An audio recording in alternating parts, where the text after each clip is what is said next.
fresh meat. Alright folks, welcome back to another Diablo 2 speedrun commentary. We've got the second last in the series of the hardcore speedruns for normal.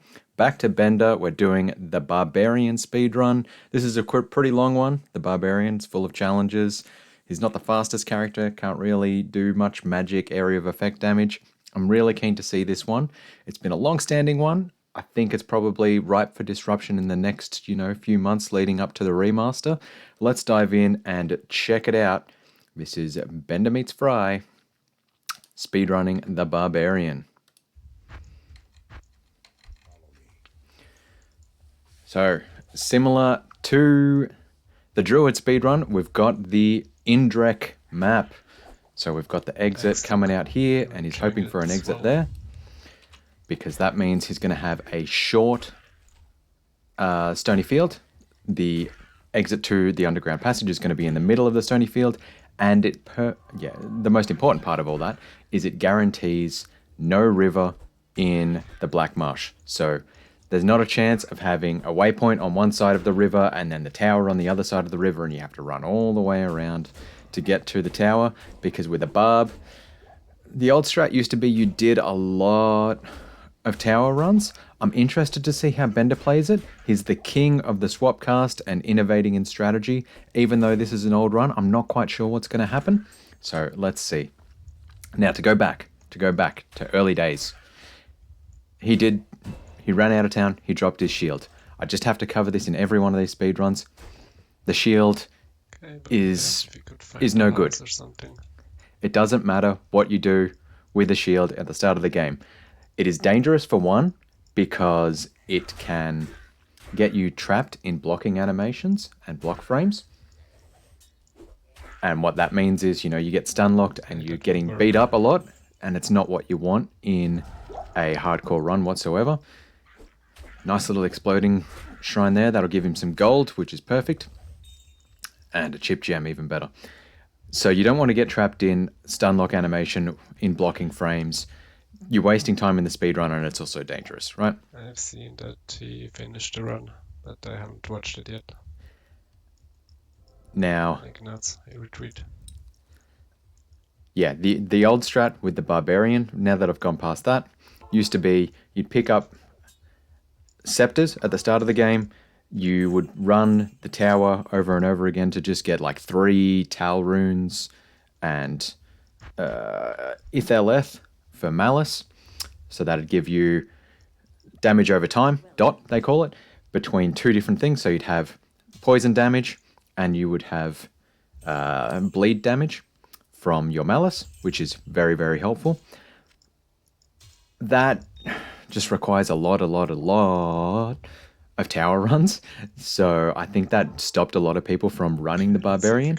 There's different strategies these days, and McAlb is a specialist in this. He's been really pushing the Hell speedruns with the Barbarian, and he gets a Warhammer and puts Ral runes into it when he's level 19, and that gives him a huge damage boost. Considering this speedrun is a fair bit older than McAlb's current strategies, I'm interested to see what plays out. You can see up here in this corner here, Bender only has Tal-Eth and Neftir in his desired runes. So he wants Tal-Eth because, just like in every speedrun, you want to get stealth. It gives you faster run walk, and it gives you faster hit recovery. They are 2 key stats. For some other classes, you also want the faster cast rate on there. And he wants Neftir because he wants to use that... Oh wow, he's gone into the cave. This isn't the Den of Evil. Anyway, Neftir, he wants to use the charges of Cloak of Shadows, which is an assassin skill, to be able to strictly focus on killing the bosses in the Chaos Sanctuary. Because the Barbarian is such a melee-heavy character, you don't want to... the Chaos Sanctuary can just be awful. It can be the death knell for any good speedrun. Thanks for the raid. So, Kano rated this particular one. So we watched Kano just the other day doing the Druid hardcore speedrun. So he's coming to the cave just to get some experience. I think he can get some okay drops in here as well. Like the area level's 1 higher than the Den of Evil. So he could potentially get a couple of... Your Hazard's run didn't quite... Like he might be able to get the Nasher or something like that in here, which has Crushing Blow. And it's just got a bunch of undead. So they die really fast, like single one-shots to the maces. And that's the other thing. So I didn't really talk to it. You want to get Scepters early game, and he went into Mace Mastery as well. Because, one, they just do really good base damage, but also they give the benefit of plus 50% damage to undead. And yeah, Act 1 has a good amount of undead enemies in it. Like, it's got a lot of skeletons, it's got the zombies, it's pretty handy to have that 50% just so you are more likely to one-shot enemies and less likely to be wasting time having a second swing at them. I also noticed earlier, and we've gone past it in the shopping segment. Okay, let's see what Cave Level 2 has for us. He picked up a Eagle Orb off the ground. Yeah. Or Clasped Orb. I think it's rare. Eagle Orb. And they can be really, really good gold if they roll with plus to sorcerer skills, and it is way more efficient to be picking up, rough, lightning enchanted archers. It's not the worst. I mean, it could be cold enchanted archers, I guess. It's way more efficient to be picking up items off the ground than gold off the ground, because items can sell for better than you could ever pick up, like 5 gold there. You pick up a set of throwing knives and you get, 100 times that. So it's not worth your time doing that. Nothing good out of the super chest. He's really down here just trying to level up. And it feels like this is a big opportunity to improve, because this is just another kind of wasting time area. Short staff there. Short staffs can roll with plus to skills, so that is another handy one to pick up. Kills the minion. This is something I haven't talked to yet, but I talk to in every single one of these speedrun commentaries. You want to be spending your time in this game focused on killing boss packs. So the monsters that are a separate color have special magical attributes connected with them, and their minions, because the boss packs are 500% XP. Overall, it wasn't a bad case. So they give you the same amount of experience as killing 5 enemies for just killing one of them. And that's why, it's a pack of them is normally about 5 to 6. So that's as good as killing 30 enemies just by focusing on this pack of 6 gargantuan beasts here. So definitely not worth the time killing the Devilkins. Just focus on the boss pack and the minion guys. Champions are a little bit different. They're 300% XP, but they can also spawn with minions, funnily enough. They're secret minions. They don't show up as minions, but if Devilkins show up, if Shamans show up, if Beetles show up as champions, they will also spawn with regular style monsters next to them, and those regular style monsters are worth 500 XP, even though the champions themselves are only worth 300% XP. So 500% XP. So he's put a fair bit of time in already, but luckily he got the quick Cold Plains exit, so didn't have to run around too much to go from the Cold Plains to the Stony Field, didn't get distracted coming across the burial grounds, and he gets a quick recognition as well, so that's pretty nice too. Hasn't picked up Strangling Gas Potions yet, which is a challenge.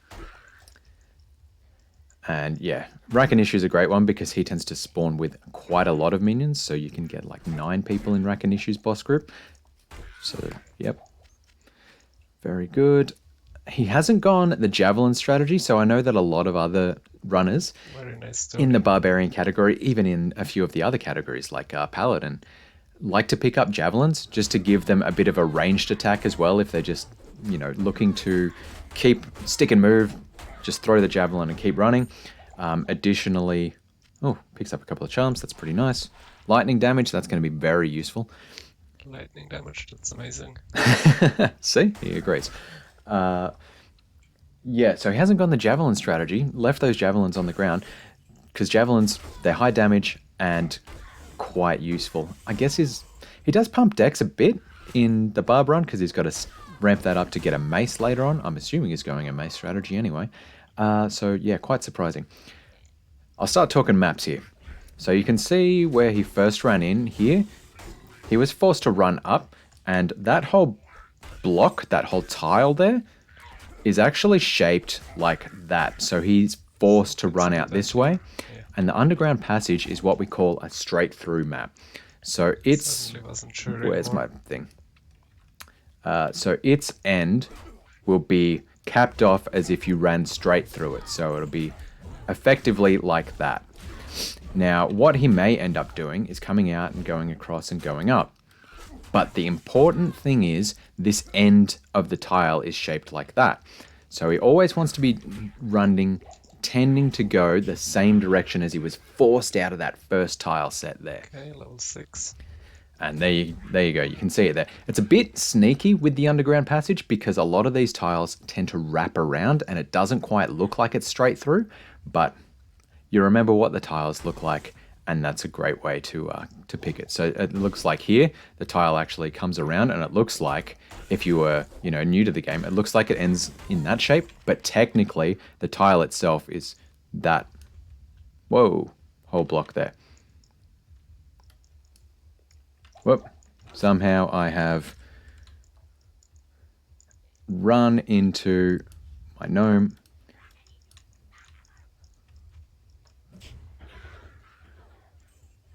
There we go. All back to normal. Phew. Not the best start ever. Maybe. We'll get some luck soon. Great.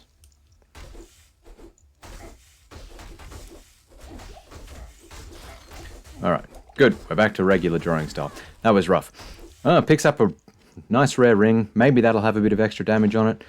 Mana per kill. FCR. FCR, that's not what you want. FCR ring. Mana per kill. I guess it could be handy. I mean, Bender's the master of the swap cast. So if he swap casts his regular attack, so his bash attack for like a Warcry or something like that, that probably will bump him up to the next FCR breakpoint to make the swap casted skill a little bit faster to hit his enemies. So that's pretty handy, actually. As much as it might not seem to be. Now, I mentioned swap casting there. That's a hidden thing that I probably should explain. Oh, doesn't pick up the 2 socket. That's a little bit rough. Drops a TP in the Black Marsh. He's going to run ahead to the Outer Cloister, take the waypoint in the Outer Cloister, back to town, and then come back to the Black Marsh to keep looking for that tower. So swap casting, I just referenced it there. It'll become a big part of this run later on, I'm fairly sure. So swap casting is a frame perfect trick where you set the skill that you want to use and you switch it at the exact same time as you're switching between your first and second stage weapon slots. So you'll see there, he's currently on potions. If he hits W, it would switch weapon slots to be the maces instead. And if he does that at the same time as switching skills, then he will swap cast them and it will use the animation for the other skill that he was swapping to, or that he was swapping from, and then he'll do that actual skill that he was swapping to. So, for example, he could be swap casting a Warcry, whereas Barbarian just goes in that like 11 frame thing for double swing, for example. And that might not sound that useful to you. Double swing's pretty fast. It can hit twice in probably about the same amount of time if you've got increased attack speed, blah, blah, blah. But the key thing with the Barbarian is Warcries count as magical spells. So with Warcries counting as magical spells, it means they're not slowed down by chill effects like Duriel's Holy Freeze, like getting hit with just any cold damage. So he's reset the map. He's come out here to check whether he's got an experience shrine. It's a bit rough because he's rolled 2 shrines that specifically cannot roll experience right next to it. So where am I? The well there and that health shrine there will always roll as a health shrine and a well, just because that's the type that they are. But where it's like that tree type there, that can roll as several different types. And unfortunately, previously it rolled as refilling, not experience. He's got his Strangling Gash potions. That is so important on the Barbarian because it does area of effect damage, and the Barbarian just has none of that at the early game. He's purely single target damage. Grabs a small charm. Hopefully that'll have a little bit more damage on there. Also we don't know. Bad first fight. Okay, and now we're in the tower. So it's a left turn in the tower. So he was forced to run up that way. And on every single level of the tower, it is a left turn. So here, he'll be going up here, and it'll be a left turn there because the block was like that, and the end block will be like this. Does have a nice little L shape in here, I think. Yep, L shape. So this particular area, guaranteed to spawn a boss pack every time, and it's a little bit away from the entry point, so there is a chance, just a slight chance, that here on Tower Cellar level 2, shape is nice. He will have potentially 2 boss groups. Don't know. Fingers crossed. Nice use of the doorway there to just manage the amount of enemies. Just taking them one at a time. That way he's not getting stun locked while he's trying to kill any of them. Very handy. Left turn again. Every single level of the tower is a left turn. This one's probably the first one that I can show. It's oriented a different way, so it'll come down and it'll be a left turn like that. So it looks like to your screen he's turning right, but it's actually technically a left turn. Does a little bit of exploration. Even though he saw the exit a little bit earlier as he ran down, he just wanted to check if there was a boss pack here, because it is extremely probable that there will be a boss pack on every level of the tower. It's pretty rare that there isn't, but it can happen. I think it's about a 10% chance, something like that, just ballpark. And on level 5, there's a chance that there will be 2 boss packs, which is extraordinarily useful. Now, just spamming the throwing gas potions around here. Really wants to get those in, get the damage down on the count test to minimize the time. Oh, 3 rune drop. That is so helpful. Now, he's dropped a Ral rune there as well, so maybe this will be the start of the Ral into a Warhammer strategy. I don't know. So useful. Here we go. So here's the second boss group on level 5, just as I alluded to earlier. So perfect. Coming in here, killing those guys. Will he pick up the wolf head? No wolf head. Even though it could roll plus skills, that's alright. He will sell those potions and buy them back. He doesn't have enough gold. Rough. Wonder strength. There you go. So the small charm, even though it didn't give him damage, was useful. Gave him enough gold to buy his strangling gas potions back. When you sell gas potions or anything like that has got a quantity to it, we're just gonna check that one here. He's given up on the Cold Plains Shrine, even though Cold Plains is the most likely area to roll an Experience Shrine. Just given up, it's too far away from the thing. So when you sell a replenishable quantity item to a vendor, its quantity will be refilled to max. So it doesn't matter whether that's, an exploding gas potion, a strangling gas potion, a tome of identify. If you sell them to any vendor, the full quantity within that item will be replenished. So it's a great way to be able to, repair kind of weapons, I suppose, like javelins or that kind of thing, from vendors who don't have the ability to repair. Doesn't actually repair durability, though. I just need to be clear on that. It only replenishes quantity. Is he gonna... Oh, he got a cap from it before. I'm surprised he didn't. Here sometimes. Didn't click that, because he might get Biggins Bonnet if he clicks it, and Biggins would be pretty helpful on the barb, but not worth the 5 extra steps out of the way, I suppose. He's a speed man. He knows what he's on. Once again, gets to the doorway management to just get the Blood Clan one at a time. So what's he looking for? He's hoping for Eth and Tyr on this one, and that's... Yeah, Tyr's a little bit more rare, but Eth's a pretty good chance. Once again, no boss group that was easily accessible on level 4. That's a bit rough. Coming down here to check for that other boss group first. Unlucky, doesn't roll. So pushing on through to the countess. Let's see what we got this time, folks. Bang, bang. Got the L as well. He might be able... Ooh, might be able to get the Malice as well. Left hull.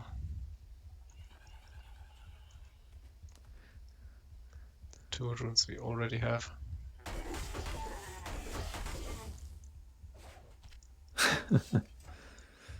Doesn't need the cap whatsoever. I guess, yeah, it's rough.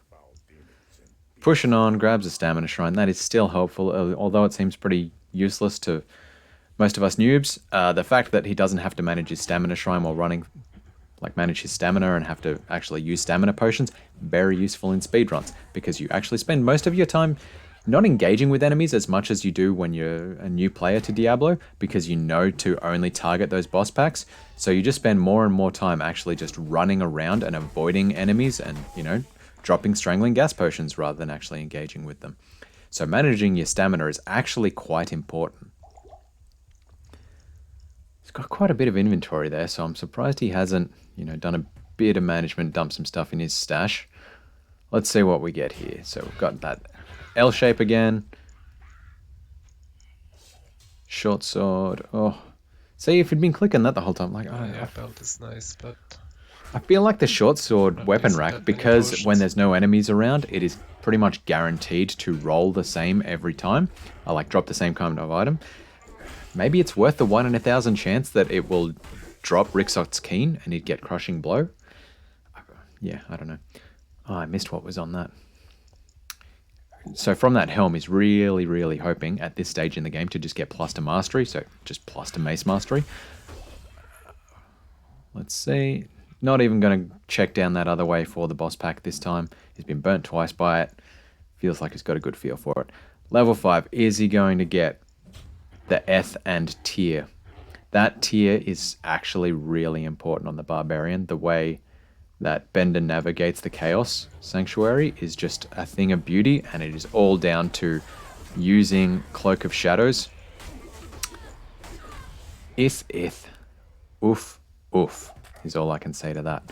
I mean, I guess you can hope next round he drops double F, because then he'd have Tal F and Ith LF, and that'd be pretty handy. It'd almost be going back to the old Barbarian strats. Pushing on through. I'm surprised he'll probably pick up a rogue mercenary. I'm going to speculate pretty soon. We don't need 2 of these. Because that way he will have the mercenary casting Inner Sight, and that will increase his chance to hit when he's attacking enemies. So let's see. Oh, and this is why it is so important to have that guarantee of no river map, because look at all the time sink that's going in to doing these tower runs right now. Like, this is his 4th tower run. If he had to run all that extra distance around a river, it's like instant reset. What's the point of getting all the way to the Black Marsh if there's a river in the way? Scimitar. Oof, that came through with his Paladin world record. But not useful on the Barbarian, because the Barb is all about raw damage.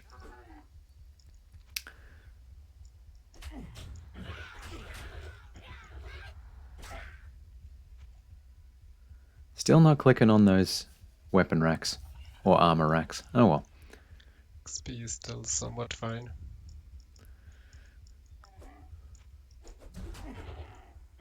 Quite a late boss group that time.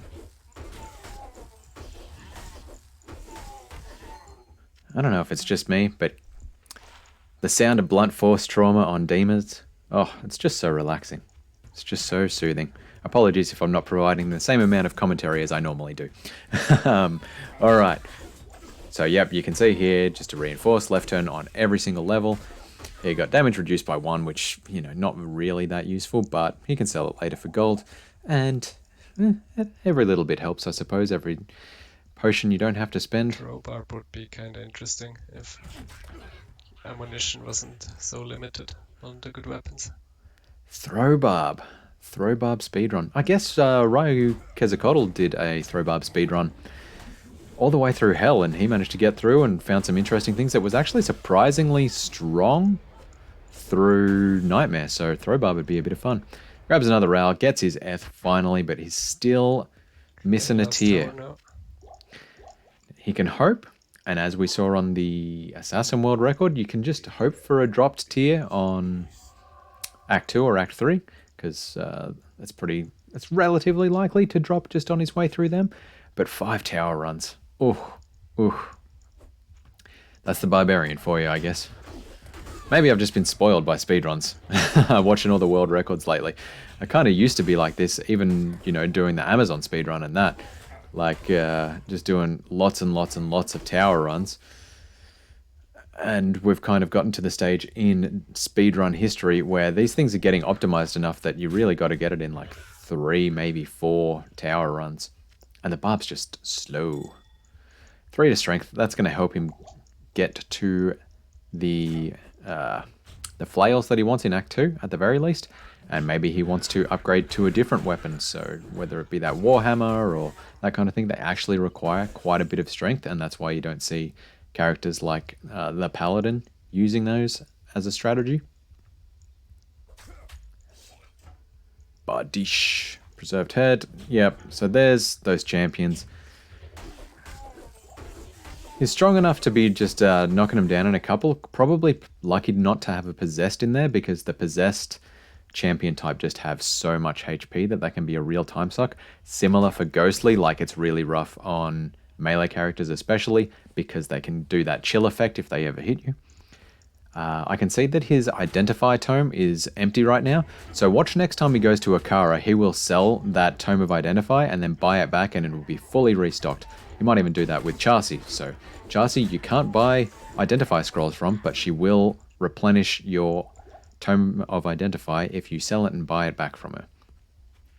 Alright, picks up the extra little bit of boss group and experience there on level 5, comes up to the Countess and just smacking her down. So it's all about double swing at this stage of the game. Gets the tier, gets another Eth. He's got Ithel Eth. Is he gonna do? Oh, and he's done the cheeky strat there, which only works in 1.14. Picking up an item and just holding it while he saves and exits means the next time he loads the character, it will be there and he can just drop it on the ground, even without it sitting in his inventory. Kind of surprised he didn't just chug a couple of Even make a malice potions. if you want to. See, he knows. And he has a double ral. I wonder if he's going to use that for, if he's going to use that for resistances or if he's going to do the McAlb strat. This could be early days. I'm so pumped to see how that plays out.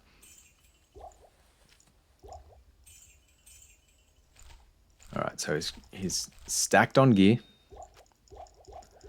Kind of surprised he didn't keep the couple of extra Tal runes because that can be really useful in a flail. Like, exactly as I talked to at the start while I was running through the cave. If he had Tal, finally gets an experience shrine, even though he's not going through the tower. Ouch. Oof, there is opportunity on this run, that is for sure. At least in Act 1 anyway. Barracks would be nice. So I was hoping for a champion pack of shamans because as I talked to earlier, shamans would spawn with those devilkin around them, and the devilkins that spawn with champion shamans are worth 500 XP. Unlucky. He's got to really be careful with this cursed goat here, because if he hits him once, that will get rid of that experience shrine. Bit danger zone. Really relying on those strangling gas potions to do the work. And they've... Oh no, they haven't done it. He's still running. He's still there. Oof. Oof. Lucky to be missed there. He's barely running any defense, and frankly, his level's not that high that his defense would matter that much. So really lucky to avoid that swing from the goat man there. I guess his cruddy hard leather armor just paid off. Worth having it, even though it wasn't 2-socket. So he's left behind a town portal. A lot of weird tiles over there. Looking to pick up the Malice so that he can potentially get, imbue some boots or something like that for faster run walk. Nice little hack of the leap trick to avoid having to run around all the way to the door there and just can somehow leap through bars. It doesn't work on pluggy, just as a heads up. Someone wants to copy that.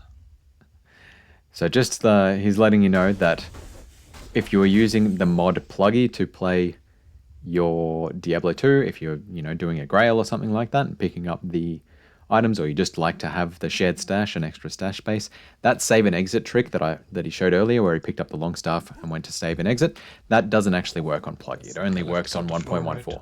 But it does work on Battle.net, so just keep that in mind. Still got the XP shrine, which is helpful, 150%, times 500%, 750%, very useful. I remember selling it. 7 at life armor is pretty average. Alright, let's keep pushing on. So it's just keeping those health potions slowly chugging through. Barbarian is always great on life, like every point in vitality gives him 4 HP. And yeah, it's very easy, because basically with the Barbarian, you're putting a lot into Vitality. As with every speedrun, he's putting a little bit less than other characters because he has to get that strength and that dexterity up to be able to use flails and potentially a Warhammer or a Maul or something. I haven't been talking to it, but this is going to be a left turn map.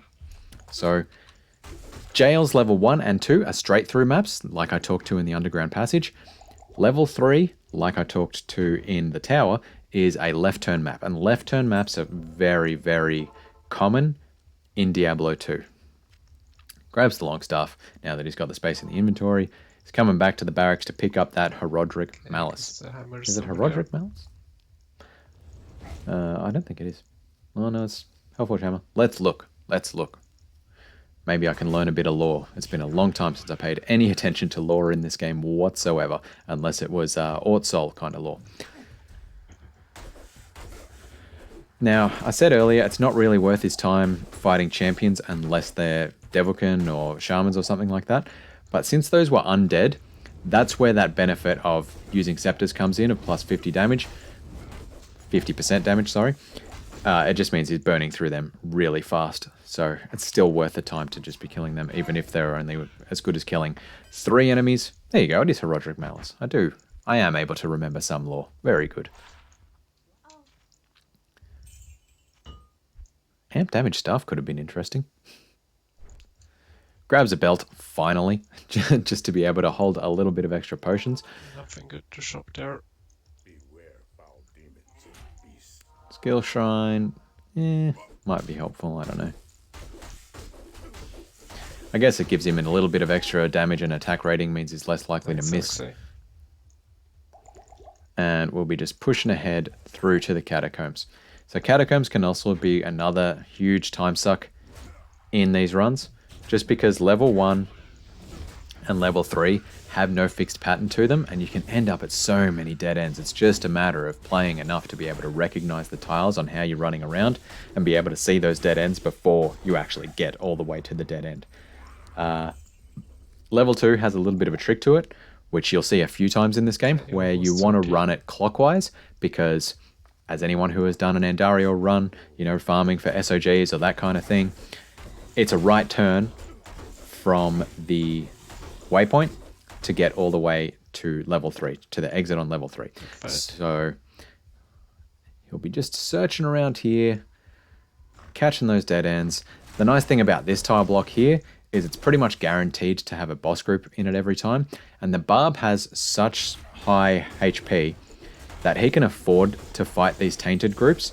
Tainteds tend to have a good amount of resistance, especially to lightning damage, that kind of thing.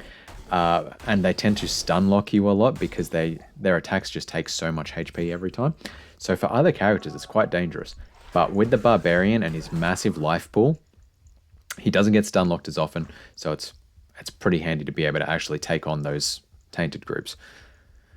So yeah, as you can see here, he's kind of running around the whole edge of the map. We'll see if he cartographer percents like he did on the Paladin speedrun, where he just explores the full map before he finds the exit.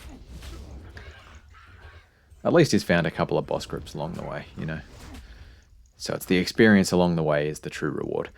Let's look in here. More paint, more tainted. I don't know whether it's really worth engaging with those. But what level is he? He's level 13. This is probably the last he wants to get from it. Throwing and sword mastery, not very useful. Like if he picked up Rixot's Keen or something, then it could be useful. Have a proper helmet. At the very least, it'll be worth some money because it's got plus to skills on it, right? So level 2, as I talked to earlier, you want to just pick an edge. That's something there. So he's gone up there, and you just want to run clockwise, but he has been able to read the tile early enough from afar to see that that is likely to be the exit tile. Less likely to have the waypoint on it. So it's just going to run around. And is this the exit? That's a very nice quick exit if it is. There you go. He didn't even have to do the clockwise trick to find the exit. He just was aware of how the map tiles usually look and checked it out, and it paid off. So the handy thing about running clockwise on level 2 is you are likely to either find the exit first, or if you find the waypoint first, you know exactly which like to run to find the exit. I won't draw on the map again. Check out one of my commentaries for the other speedruns if you want to see that in action. Totally worth your time. Money drop. Once again, we've got zombies. They're an undead type. The maces, like that blunt force trauma, is really just paying off. Oh, and we got more tainteds. Like, afflicted this time. That's rough. Like, he could be having such better boss groups on this to be leveling up much faster. The one thing I like about the Barbarian normal runs, at the very least, especially in Act 1, it's so satisfying to see this single target damage actually work. Like, it can be such a frustrating thing trying to play a melee character in Diablo 2 because your chance to hit caps out at 95%, and normally single target damage off weapons is pretty pathetic unless you get like an amazing weapon. But when it's like 3 hits and a big monster's dead, works for me as well. Or if it's just for him or not working at all, because I might do that. There you go. So he's just talking through his strategy, figuring out if he wants the malice or if he wants something bigger to do the swap casting thing. Haven't talked to it yet, but Bender is the king of swap casting. So I don't know that, he didn't discover the trick, but he innovated it so much. So the reason, if you watch the Amazon speedrun, where I think it's Boxer, maybe it's Moj Lodos, swap casted identify an item instead of for Exploding Arrow to kill Duriel. Like, that was a trick that Bender came up with. It's just crazy. Like, who would have thought you could swap cast identifying an item for a different skill? Bender's just a massive innovator on that front. Really keen to see what he comes through on here, because he pushes it. Nice little hack of the exploding shrine. I don't know that it actually did anything whatsoever to Andariel, but hey, Andariel's negative 50% fire resistant, so it was worth a shot. So just pushing through, it gives them a nice block as well there. Like, you can see there, the shrine itself is acting as a block to Andariel's like poison wave, so that's really cool as well, actually. Some nice chip gems and gems in general there. Like, if he gets a couple of those rubies, like the big ruby and stuff like that, into a helm, that's going to be useful. The ruby itself, the chip gems could be used to give him a bit of gold later in the game. If he puts that in a cube with a weapon that can roll plus to skills, like a wand, like a staff, like a scepter, that could be super helpful for him as well, just to up his gold. Continuing to just chug away at those undead enemies because they're just an easy kill. And pushing on through to Act 2. Let me just move my cursor out of the way there for you. I think I'll try to do that then. Now, 2 sockets. That's going to be handy for his Neft here. Plus to life is also helpful. Run walk boots. Even better. Good shopping. That's actually a really nice shop. Gets the Neft here. Gonna store some more of these. Yep, so I reckon he's saving them to... Oh! This is going to be it. This is going to be it. So he is going to be getting... I reckon it's going to be a Maul or a Warhammer. And the key thing for that is, similar as I talked to about in the Paladin run, in the Necromancer run, you put a weapon in the Herodric Cube with 3 chip gems, a magical weapon, and it will re-roll that weapon at eye level 25 and put a socket in it. If he does that with, say, a Warhammer or with a Malice, uses the ruby in a flail. Interesting. If LF. Oh, lucky you double checked that. If he does that with a Maul or a Warhammer, good in stamina. That can roll really good plus enhanced damage, and it could also potentially roll like plus poison damage, and it'll have a socket in it, which you could put one of those Ral runes in to do amazing damage. If it got 2 sockets, because it can roll 1 or 2 sockets, he could get amazing enhanced damage to it. So that's why he's keeping those chip gems. Huh. Even though we won't get the plus to skills like you would be hoping for on the Paladin, or on the the Necromancer, for example, it is totally worth his time to do it on the Barbarian, just to hope for that +2 enhanced damage and that kind of thing, and the sockets. Like if he gets 2 sockets, that's going to really help out, especially now that he's got those 2 spare Ral runes. I'll be interested to see if he uses the Ral runes, actually.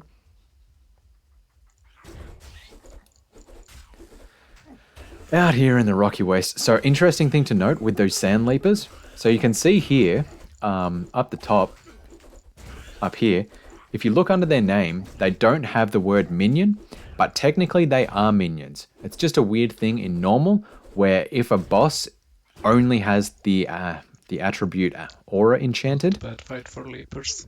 its minions won't show up with the descriptor of minion. Still gives you the 500% XP, it's just a weird little bug in it. Large Charm is just going to have +9 to life's helpful. I wonder if he'll hold on to that or sell it for inventory space, because we've been seeing that a lot in recent runs that I've been commentating. Oh, point next level. And yeah, that was a rough rocky waste. So we got the third possible point as the exit. So he ran up, in, and he was hoping for the exit there, but it wasn't there. Ran all the way up here, hoping for an exit there, wasn't there, so he had to run all the way to the other side to exit here.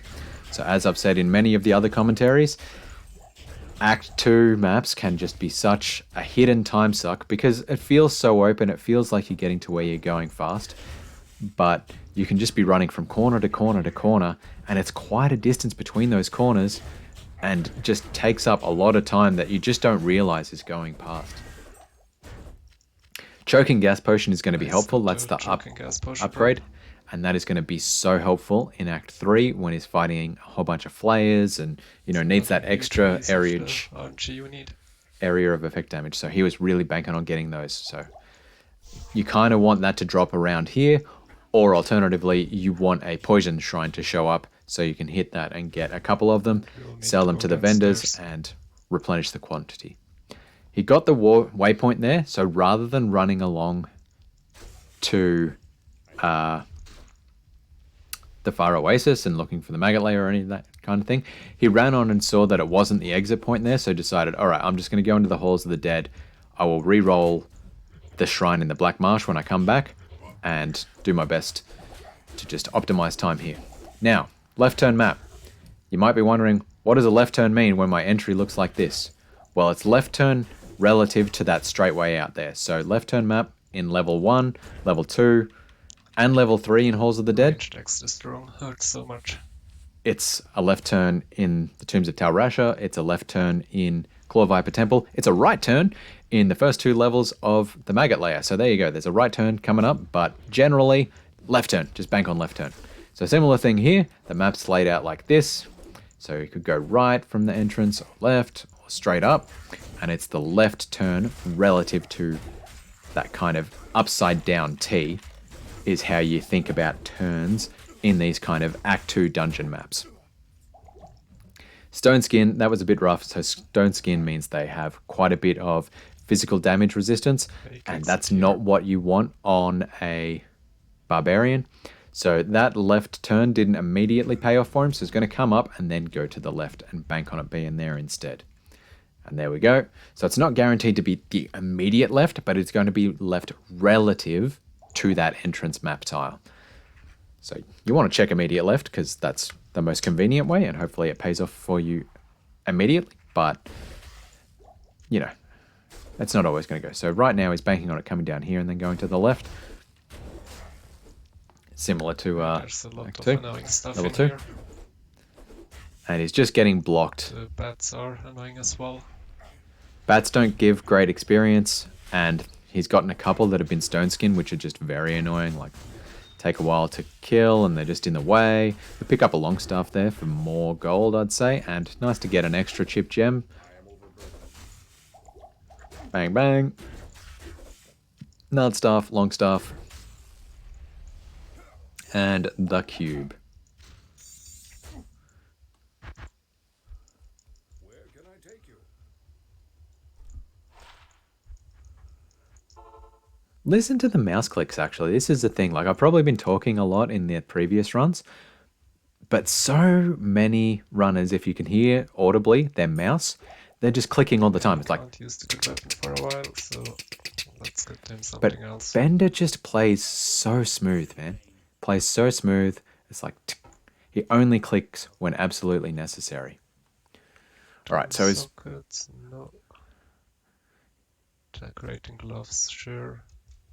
he's hunting for gear right now. He needs a 2-socket armor to get that stealth into. And repair the potions.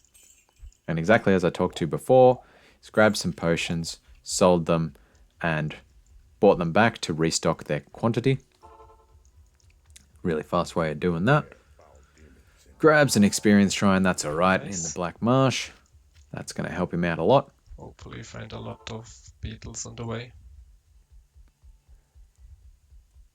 So from listening right now, I reckon he plays by holding down left mouse to navigate, and then occasionally we'll just click on an item to help him get around inventory management and that kind of thing. Gosh, those cave leapers are annoying. So that's an interesting way of doing it. I'd be worried about RSI issues, to be honest, because that's what got me in playing Diablo 2 and why I don't speedrun, is because my wrist cramps up if I play too long, because I used to do the click and hold trick and that just wore away at my forearm muscles. So kudos to Bender, he puts in the effort. He's found Beetle Burst early, that's really nice. Shrine then. But just said rip the XP shrine because he's just going to go back to the Far Oasis. He found the waypoint really early. He's got a slight upgrade to his amulet there, which is helpful as well. And he's just focusing on leveling up. Wow, that is actually a really nice Far Oasis. Like, waypoint, beetle burst, maggot layer, right next to each other. That's all the things you want to find in the Far Oasis, except for the exit, straight away. So minimal time hunting around this map, and that's really nice. Similar thing, he just stumbled across the Halls of the Dead earlier, so that's going to be helpful too. Still needs that armor though. So yeah, he's just going to be running Beetle Burst over and over again. Yeah, beetles are really nice because they have... Beetles have low HP, so it doesn't take long to kill them. And as long as you can manage, navigating how those lightning bolts fall down, need a good weapon. It's we win. It's totally worth his time. So he's just saying he's got all the runes he could possibly want. He just needs a good weapon to help him get the swap casting thing. And I guess he needs to get the swap casting positioning on Diablo right as well, because it's very tricky for Diablo how that works. One thing I'll point out here. Because Beetle Burst is a super unique boss monster, he only actually is guaranteed to spawn with 3 minions, and it'll be 3 minions every time. Which is unfortunate, because you really want more and more minions, like Countess spawns with like 7-ish. Rakan'Ishu can spawn with like up to 9. So Beetle Burst isn't optimal that way, but because he's a guaranteed spawn, that's why he's really useful, and he has such low HP that it's really easy to just kill him and reset really, really quickly. And because Barbarian predominantly does physical damage, that magic damage or magic resistant attribute on Beetle Burst doesn't really slow him down whatsoever. Now the other thing to note is because he's a super unique monster, he will drop 2 magic items every single time you kill him, as opposed to other boss pack monsters, which only drop 1 magic item, plus 4 potions. So he does the same thing, drops 4 potions, which is pretty nice. Picks up Scale Mail, which will be a nice little bit of gold for him when he needs that. Gold management, always important. Because heavy armors, so basically any armor that looks like it's made of metal, worth your time picking up and vendoring just because it is such good gold. Few misses. This is where it starts to hurt. And yep. Just managing to get all the potions he needs. Living off the land, because the less you go back to vendors and are buying potions and that kind of thing, the faster you're getting through the game. You can shop them earlier. Now, what are they asking him? That's why I went for them. So he's grabbed a Morning Star, and that's what he's talking to there. So why is he using a Morning Star instead of generally still using the Scepters? or using a flail, and he just got the Morning Star because he could shop them earlier, and it does a bit more damage than a Scepter. Will he pick up the staff for a bit more gold? Yes, he will. Gold hungry in comparison to the Druid run, which we did the other day, where Kano was just running around and barely doing anything whatsoever on that front. So this is where that Strangling Gas Potions are coming in handy, just to keep whittling down the whole group as he focuses on one target at a time. And, you know, you thought that the tower was repetitive. Well, this Beetle Burst strategy is extra repetitive. Yeah, it's a bit of a drainer. You just got to get into the feel for that blunt force trauma sound effect.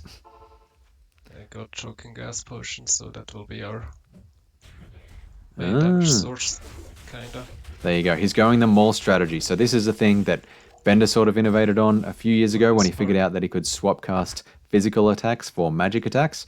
Mauls do a lot of damage, and if you can pick one of them up and swap cast Concentrate for a Warcry, you can just kill bosses super duper fast. So this is why he's leveling up on Beetle Burst, because he wants to basically get as close to level 20 as possible, so he doesn't have to try and kill a whole bunch of boss packs in level 3 or anything like that. He can just run straight through Act 3, Act 4, and Act 5, straight to the only bosses he needs to kill there. Doesn't need to do any enemy management, and can just focus on doing that swap-casted Concentrate attack with the Maul, because it'll just do massive damage every time he gets it and pulls it off. Always spawns there, and it's better for us to just kill him very fast over and over than looking for something else. Exactly as I was just talking through. So it'd be gold. Just looking to get the gold while he can.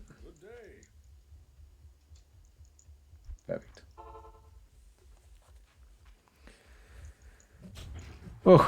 Oh. It's interesting to see how much the run has actually evolved in the last couple of years since Bender would have pulled this off. Just to see what has been done with it. Plus 10 to life, that's another nice charm. Because we wouldn't have this same level of repetitiveness on Beetle Burst anymore. We've moved away from the Maul strat, but still doing that kind of swap casted stuff. Yeah, it's interesting. It's interesting. I'm looking forward to comparing this against the 1 hour 53 softcore run on the Barbarian, because there was such a huge push by Bender for a while there to get sub 2 hours on the Barb. And yeah, pulled it off with 1 hour 53. I think it's going to take a bit for competition to heat up. I'm still banking on McCalb coming through and really putting the pressure on here and catching up, because he just put such an immense focus on the Hell run that I think he's got a great shot with those same strategies here on the normal run. He's got a great amount of gold here now. He shouldn't really have to farm, but he's got to buy that stealth bit more damage. That's nice. That 2-socket armor, there he goes, picks it up there. Very nice. Will he just throw his cube on the ground? I reckon. Yep, nice one.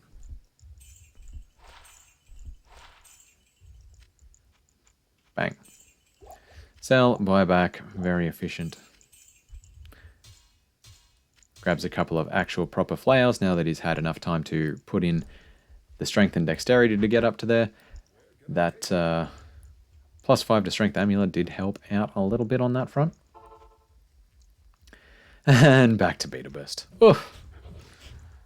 Alright, well, you know, this is the chill one. I hope you got some like lo-fi beats running in the background, folks, while we're working through this run. Because for some progress. Standard Barb, you know, it's 2 hours. It's the slowest run. It's chill. You just got to get into the beat of it. Get into the beat of the Barb run with some cool, chill, lo-fi hip-hop beats. That's my reco for you. I had to shop anyway. And so we're finally in a new area. All right, let's talk to it. So he's come in this way and been forced out that way, and it's a right turn on level 1 and level 2, as you would have noticed there. So this time he's being forced down here, so he'll be looking for an exit. that way. So always remember, it's relative to the way you've been blocked and forced to run. That's how the exit works. So right turn map here in Maggot Layer, one of the very, very, very few areas that actually does a right turn. Let me actually bring up my reference here and look that up. What other maps have right turns? Pretty much it is just right turn. Wow. In the sewers, in Catacombs level 2, and in Wellstone Keep, but that's only a right turn relative to the waypoint.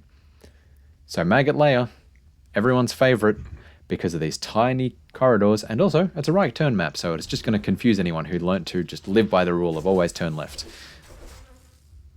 How interesting.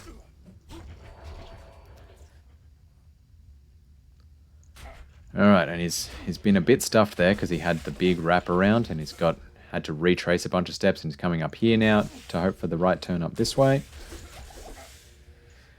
Well, nothing wrong with trying something out and realizing it's not as good as hoped.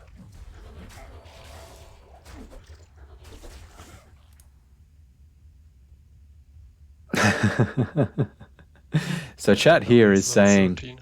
"You lied to us, Bender. You bought flails. It's 15 I don't know to who you end. are anymore." I'll grab a new one once I'm 19. So he can only get Then I'll get it. a maul at, level 19. So he's kind of banking on that. He's got his mercenary with that Itheleth. So once upon a time, Doesn't Itheleth, really matter up to that point anyway. Malice, that used to go into one of these flails. And it could take quite a long time to be shopping and find a 3-socket flail. So that's a minor optimization there. And the damage over time will still apply to Duriel.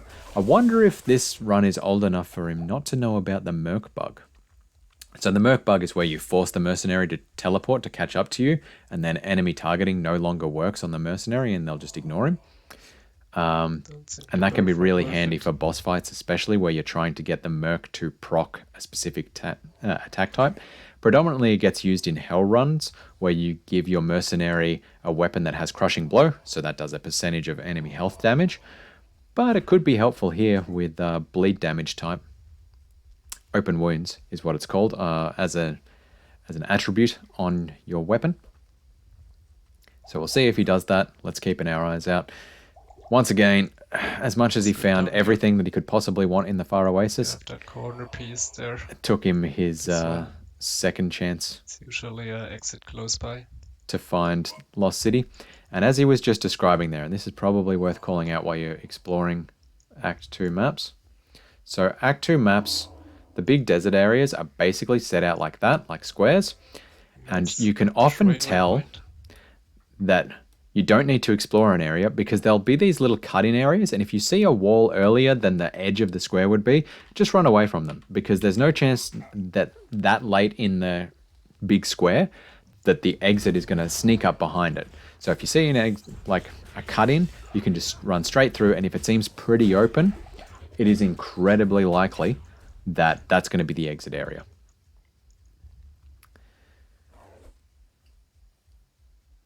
Didn't get the fast exit through to the Claw Viper Temple or Valley of the Snakes either, so coming in there you can get the fast exit, and that would have saved a fair bit of time as well running across the open plains. So quite a bit of optimization still to be done on the maps here. So I reckon, it took a lot of time for Bender to get his time down this low, 2 hours, 3 minutes.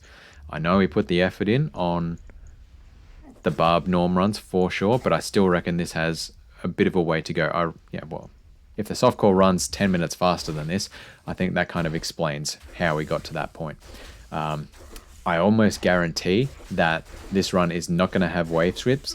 It is that old, and wave skip technology is only, what are we talking? We're currently mid-2021, so wave skip technology was only kind of really refined late 2020.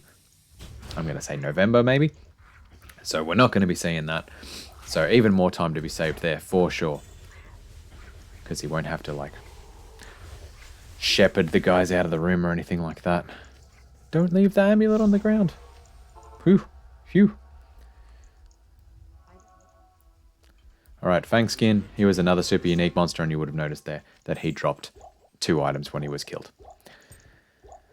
So, pushing on, we'll cube that up, and rather than run all the way across town, he's going to go back and... Okay, now we want to look for got a... combat shrine here.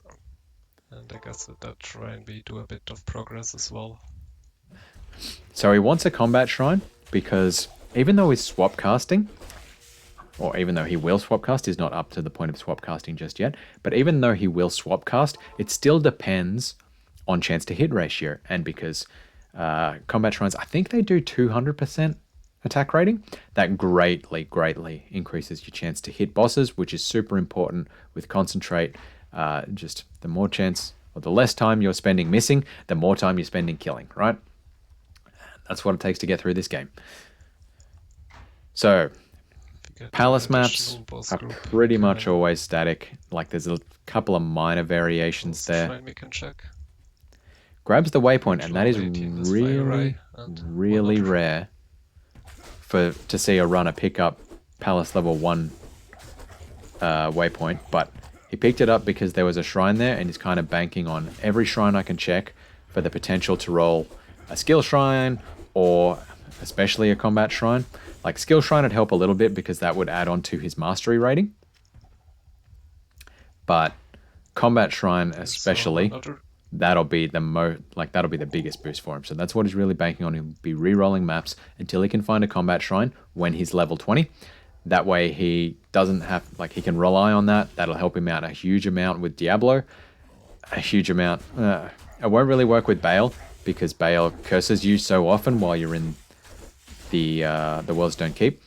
But, having that combat shrine there. Combat shrines also refresh, unlike experience shrines, so he doesn't have to save and quit to get that again. After 2 minutes, after he has clicked it once, it will reset and there will be another combat shrine there, which is very helpful. Grabs a couple of boss packs on this experience shrine as well, which is very nice. That'll help him get up to that, that level 20, so he doesn't have to focus on killing any other bosses while he's running through. Acts 3, 4, and 5, which is also very nice. Gets leap attack, so that's going to help him just get through this map a lot faster. Dumping into strength still. I guess he might be banking on... No, it must be the Maul. The Maul must just have huge requirements on strength. That's my guess on why he's still going strength at this point, and why that +5 to strength helm is amulet is really helpful. So we're in the Arcane Sanctuary, folks. It's a world record. Chances of a first or second way are very, very high. So when I talk first and second way, it's Arcane Sanctuary time, because it is complete random chance. This is the layout. That's the X layout. And he gets a first way. Nice one. 25% chance that he'd get, find the exit at any one of those particular directions. Very lucky to get it the first way. He can actually click it. But gets caught with ghosts surrounding him, so that was a bit rough. Now he's resetting, hoping to find that combat shrine so he can just stay in the game the whole time and keep refreshing that as he pushes on through. I'm surprised he's not checking his... Gem shrine. Yeah, sure. Stamina. Kills Beta Burst just for that little bit of extra stuff. So, yeah. When it comes to the Arcane Sanctuary, it is complete RNG. Complete luck as to whether you get first, second, third, or fourth way. People have explored various correlations and done random forest models on various different relationships between certain exit directions and that kind of thing in other areas of the game. Is it a left turn out of into the Black Marsh from the Dark Wood, and contingent on that is the exit to level 3 in the Catacombs up in the top right area of the map, and blah blah blah. Those kind of dependency chains at a level that is coherent to a speedrunner, so they don't have to keep too many dependencies in their head. There's no guaranteed predictor or no solid predictor of which way to go in the Arcane Sanctuary. So to get a first or second way And and here's not the spend combat shrine. all Nice. your time running around, that's super helpful. So he's grabbed the XP shrine, managing to still level up, and found a combat shrine on the way. So he's going to be loving this map. He will try to not save and exit, basically, for the rest of the time. It's relatively close to the waypoint there as well, so that's all right. And he'll just be running ahead, finding Duriel. Be closer, but that's really And good enough. when he gets to Duriel, he'll come back, like town portal to town, run up to the waypoint, and grab that combat shrine, ready to whoop ass. Now, exactly as I said before, you can see this is a T layout. It's going to be left relative to that straightaway point. And that's the way that he's going to be running to try and find the orifice in which to put the staff. Once again, we've got undead here, so it is worth his time just quickly killing them, although it's not the best, and they're not boss packs either. We'll grab the chainmail for gold. Sadly, only undead in here. There's quite a lot of gold at this point in time. Like, the barb doesn't need that much gold, so I'm surprised. I think he can only gamble moles, actually. He can't buy them from vendors, maybe, until, like, Act 5. So maybe that's why he's investing in gold so heavily, so he can have that money to gamble rather than anything else. So the one lucky thing about this, as much as I talk to, like, he's got the plus 50% damage on his flails because they do blunt force trauma against undead. He's just really lucky that he doesn't have Unravelers in here because they would be resurrecting all these enemies. Unlucky that he doesn't have Beetles in here because Beetles are the best, but all things considered, not the worst. Undead have high poison res, so I can't really farm them with my gas potion. That's a point to also consider, so that's why it's a little bit unlucky and he'd prefer to have the Beetles. Takes like 4 to kill the apparition and 1 to kill a beetle. Doesn't keep the 2 to strength ring. Like, maybe he just forgot what ring he has. Because it would totally be worth his time swapping out that -1 physical damage, like damage reduce ring, for that +2 to strength. Because, yeah, that +2 to strength would save him, like, would allow him to put 2 more points into vitality, which would be +8 to life. So, oh well. And he's getting blocked by the apparitions. So as he just said there, apparitions have quite high poison resistance, and that is just taking a lot of time, even though he's spamming the choking gas potions on them. Looks like this one might even have quite high physical resistance as well. Maybe it's stone skin or something, because this has taken a long time to get through. Spectral hit, well. Yep. Does the war cry just to drop their defense, and now he can run through. Me. So if you kill enemies below 50% health, they will actually start to heal back, like boss packs anyway. And that's what he just said there. Like, the guy was actually out healing him, so it wasn't worth his time to keep trying to fight him, because he just couldn't do the damage that he needed. And that's where his mercenary would have come in handy, or having poison damage on his flails would have come in handy. Base. Because that one's good enough for now. I really hope that he still So has to get, that malice in his... 18, so... Oh, there we go. Offered. Gambling. So he's hunting for that mall, I reckon.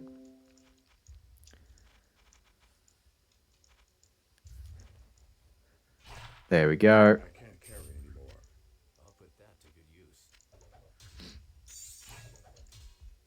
And he had enough strength for it. Oh, well, if he already had enough strength, that probably explains why he didn't bother with the ring. And that's him re-rolling. So what's he got here? Whew. I was worried for a minute there that he'd given his merc... Oh, that's rough.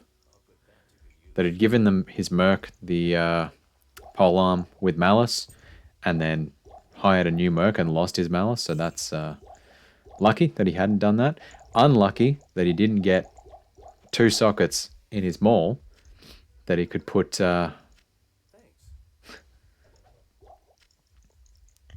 put runes in. Hasn't done the merc bug. Did feed him some thawing potions though, so that's very nice. So thawing potions give plus 50 cold resistance, as you can see up here in the top right. 50 cold, and that lasts for, I think, 30 seconds per potion. So chug a few of them, give your mercenary a few of them, and they'll last a lot longer against Duriel. And here we go. So he's got the swap casting going. Concentrate, I think it's concentrate, for a Warcry. So that means he's not getting slowed down by Holy Freeze whatsoever. And you can just see Duriel's health is just getting ripped there. Bit of plus damage there on that. Nothing we really need there. Does he still have his cube? Or did he just leave that on the ground somewhere in Act 2? 1 to max damage plus a bit of AR, so yeah, okay, that's helpful, but not really that helpful. Staying in the game so we can keep the combat shrine. Oh, his cube's in his... Phew! Cube's in the stash. Alright, I was a little bit worried for a second there. Wait a second, I need that other amulet for the strength. He did rely on the amulet for the strength to be able to hold his maul. And I need... And he forgot to buy stamina potions, so rather than doing the little hack where you go into the palace and drop a TP, and then go back to Dude Man, he just did it that way, going up to the waypoint. That's an interesting way of doing it. 3 socket maul, that'll do. That's awkward. Could have made a malice in that. Yeah, that actually would have helped out a lot.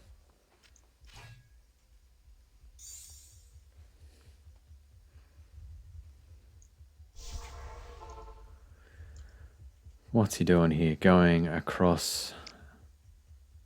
He's not there, man. He's still at the Because he's front. back at the front. Because you haven't talked to him yet. Hunting for another maul to buy, I reckon. Rightly. Figured as you talked to him the first time, he should move. I guess he didn't feel like moving. Why did he just pick up a plain one? That seems silly. He's going to imbue it, of course. That's why he got the Charge the malice turn. earlier.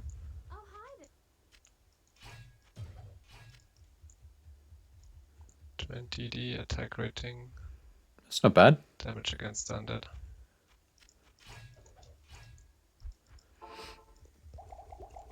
Better than the other one. So a few nice stats on that. That'll help him out. The lightning damage and so on. Every little bit helps. Alright, now pushing on through Act 3. What do we got? Yeah, if you have the runes for it.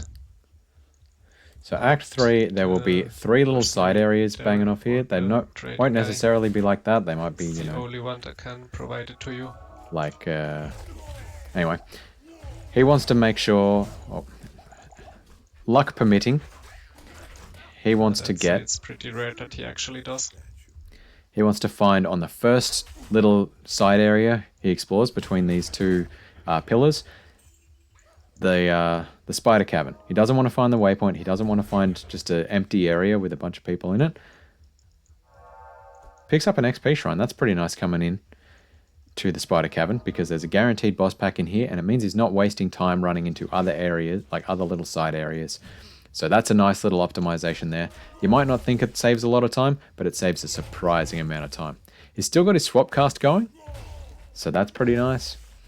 He can get that trick working so fast. Like I say, Bender is the master of the swap cast. Unfortunately gets cursed there before he can kill. So that is a little bit unlucky. Attack cost me the shrine. Yep, just 1 miss. 1 miss is all it takes.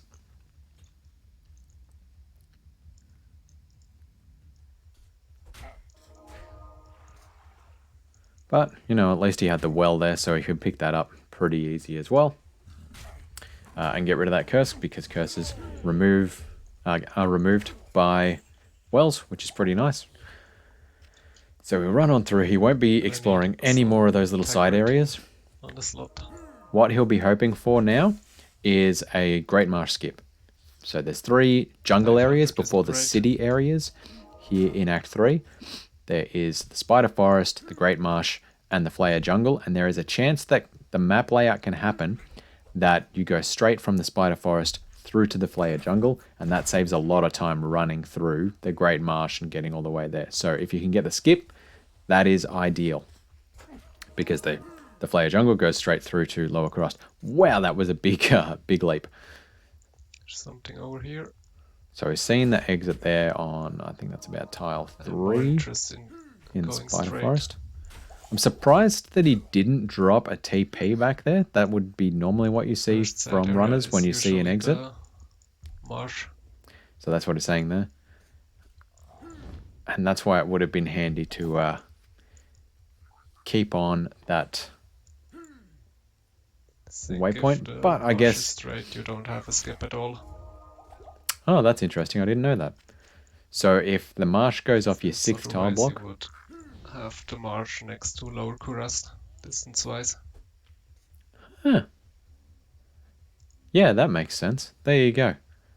Learn something every day. So if the marshes are straight through, so if it's off your 6th tile block on straight through, then you have to go through the marsh. So unfortunately, he did not get the skip here. And this is just another time sink in this run. So, Barbarian specialists, Macabre, you should be running this, man. You should be out here pushing it. Because this one is up for grabs, I feel, having watched this playthrough. Now, I'm not going to understate. There is no way that I could ever do this. Like, Bender is a master. And this looks like a pretty chill run. He's going through pretty calmly. Okay, that should be Flayer. Don't be fooled. Bender just plays so smooth that it seems like it's easy. And it's just not. He's a master of just Diablo 2. That's why he's at the top of the leaderboards for holding world records in Diablo 2 speedruns, because he just makes it look way easier than it is. Now we'll probably go back there and grab that chainmail for a little bit of cash. Gidbin's here. He'll be hoping for a good rare ring out of that, and that'll give him a little bit of experience as well. Nice plate mail there. That'll get him a bit... Oh, no, it's a Falcon Mask. I just completely misread that. Here we go. Here's the boss back. He's lost his swap cast. He's really, really relying on those potions to do the damage for him in Act 3. So that was really important for him. 10 to mana. 14 attack rating. It's better than nothing. It's keeping the 1 damage reduced over... Wow, okay, that's interesting. Really relating that. It's not even magic damage reduced. Like, magic damage reduced can actually be surprisingly helpful where it's frame-based attacks, like the ones that really wreck you here, like the Inferno Breath just there, or Inferno Breath from Venom Lords. But that's magic type damage, and he's kept the just plain physical damage reduced. So that's really interesting. Anyway, he's dropped a TP there, back in the Flayer Jungle. He'll be running on through to Kurast, I would guess, hoping to find the waypoint up there and then just go back to his town portal. So when I say TP, I mean town portal. Probably should clarify that for anyone who's watched this long and doesn't know what I mean. No problem at all, that density. So he's going to get to a good level there, that's what he's just saying, and it's pretty nice with those choking gash potions because he's got blue guys here. They have low health, they're quite dense, and they will die from 1 choking gas potion, so he can just pretty much drop a potion, keep on running, and that'll give him all the experience he needs. With swap casting too fast. If I get another frame, that would happen. And yeah, so he's... Act 3, Flayer Jungle is a hidden gem for getting experience when you can get this area of effect damage. So what was he? Get to the breakpoint. Right, so he's saying he doesn't have enough FCR for it to be worth his time to keep that ring. Over and over. Same as if you're frozen, for example. Interesting. So that's really If interesting you were insight. So here it's for the saying, tutorial fight, you might have noticed that I don't spam it there.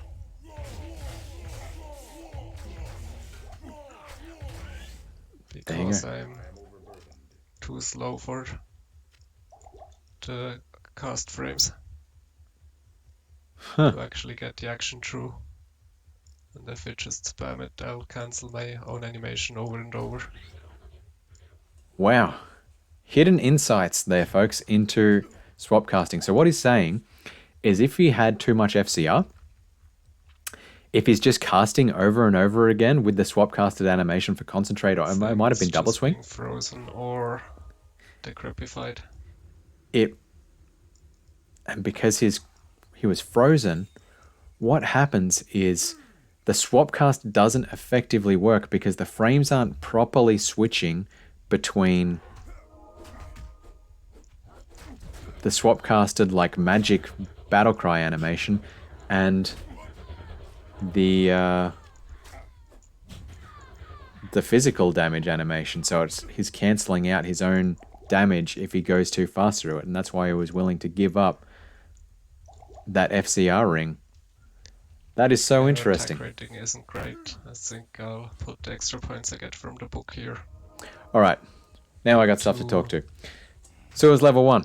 He wants to be running it clockwise, so he's going to run up here and then around and round and round. And the reason he wants to run clockwise is because there can be two things. There can be the chest or there can be the exit. So there'll be a golden chest tucked away on like a little box there, and if he finds the golden chest, it is a right turn. So say the golden chest was there, it would be a right turn to go and get to the exit. So when I say exit, not that exit. Exit to level 2. That's probably the key thing also to watch out for. So he wants to get to level 2 so he can get the heart, so he can get that into the cube and, continue progressing through with Kalim's will. So if you run clockwise, you stand the chance of either finding the exit first, which would be like a little square like this, and you'll be super happy, or if it's a chest, to come out of the chest and explore down here for the exit. And that is kind of the optimal way to run these maps. That's why you run clockwise. Sewers can be a little bit tricky Back here. in that there is also a middle area to the sewer. So it's a box, right? And you'd hope generally that the exits are going to be like off the sides of the box, but it can also be in the middle of the box is the little tucked away exit. So that can be really frustrating. But generally what you're going to find is by running around the outside edge, you figure out the orientation. So he's just said that was the chest here. He's recognized that tile. So it's got to be a right turn from the chest. And over here is that kind of the exit tile will be shaped like that. And the chest tile was shaped like that with the dead ends. So it was relative to the chest tile, a right turn. But unfortunately, over here on the right-hand side, he's run into a dead end. So it must come off the bottom and then do a little right pivot off the bottom. Oh, another almost fully explored map in this run. Gains. It's just so many little optimizations to be done. I guess people just don't like running the barb, and that's why this is still sitting. Or in the middle. Waiting. That piece there that we saw at the beginning. Oh, exactly as I talked to. So it's a middle map. And both the chest and the exit were hidden in the middle. That is rough.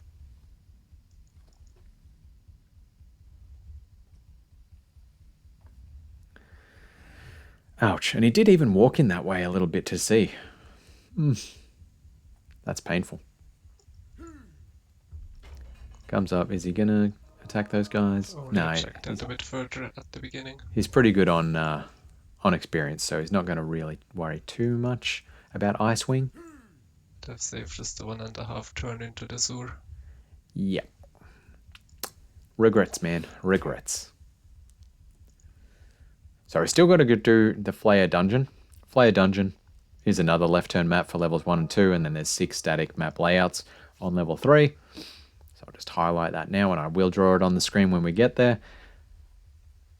Travinkel is a set map. I reckon he's going to be aiming to do the handy little leap trick here where he can get his inventory up and do a ridiculously long leap. No, he didn't do it. That's sad. It's always so fun to watch that ridiculously long leap, but I guess it's more safe for hell runs where things are actually dangerous. So runs up, gets the guaranteed Travinkle waypoint, and then back to 3 times probably bad. Back to the Flare jungle. Not as bad as my previous. So he's going to get some huge time saves here in Act 4, I reckon, fighting against Diablo, and maybe a little bit fighting against Mephisto with his swap-casted Maul. Because you can see there, like, coming out of Act 2, he was 7 minutes behind world record. And the world record's 2:08. This is a 2:03 run. So big time saves to come, folks. Let's see how that goes. Hold on to your seats. Up to Alcor. It's very strange, actually, to see him do the Golden Bird quest and to do the book quest. I'm guessing that's because this swapcast trick for Concentrate is so dangerous. Like, you require being really close to the bosses while you're pulling it off, and it's a bit tricky to pull off at the same time, and if they freeze you, you have to do stuff, and you might get off your swapcast and have to switch back to it and reactivate the swapcast. So he's really keen to keep as much plus to life as possible, and that's why, you know, compared to some other runs, he has kept those plus 10, plus 8 to life large charms that other runners would have dropped in, like, the Necro run, for example. So just pushing on through. Leap comes in very handy here just to keep running past the enemies. You can get blocked pretty easy. All right, and this particular map, he's got to run out here, then down and around through, and the actual thing. Oh, hang on, no, it's the barb, of course. So no, it's just straight through. I got confused. So yeah, it's just a straight through. If he was the other way, if he was another character, he would be running out and around that way. But because the Barbarian can jump through doors somehow, it's a really quick level 3. Look at me getting confused at these maps. That's not my style. So that's actually, like, he didn't get optimal for Act 3 maps. Like, clearly, he didn't get the Great Marsh skip. He spent a lot of time in the sewers. But at the very least, in the Spider Forest, in the Flare Jungle, he found the actual dungeons that he needed really quick. So I'm not gonna use Cloak of Shadow here. So this is another key area that he could have used Cloak of Shadows if he had the charges there ready to go. That'd be why he wanted the gold so desperately as well, because he's got to use a lot of Cloak of Shadows charges. It can be really helpful to use Cloak of Shadows here to just avoid the attention of all the other council members. And then you can just, like, lure Caleb Flayfinger out or whatever and kill him only and get onto it really quick. Back to Farah, gonna repair everything. It's not that expensive to have Cloak of Shadows, but okay.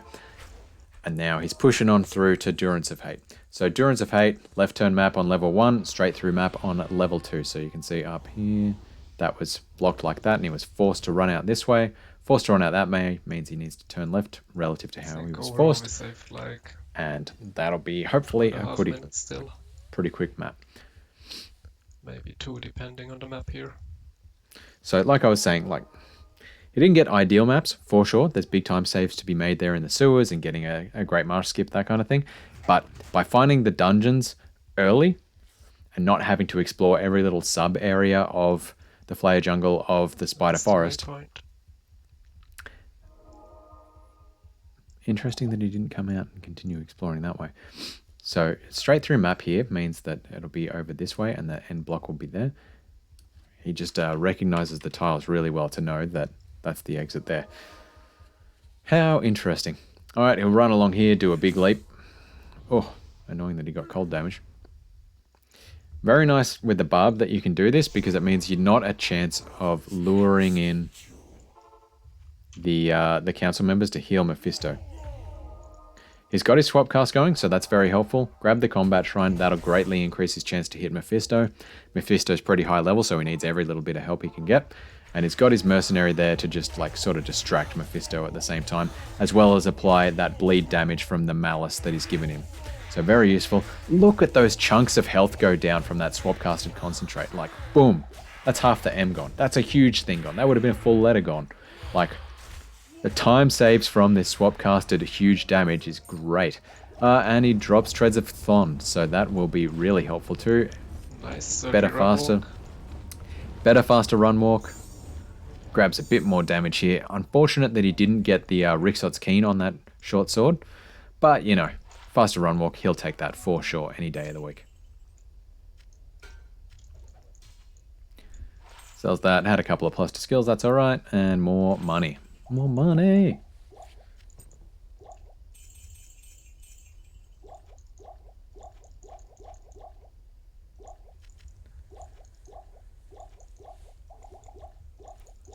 Alright, so let's see if he gets the fast exit out here on the outer steps, because there can be, so it's a big square again, big square. There can be an exit here, there can be an exit down here, and there can be an exit there. So he didn't get that quick exit, which is rough. This is actually the first world record I think I've watched that hasn't had that quick exit.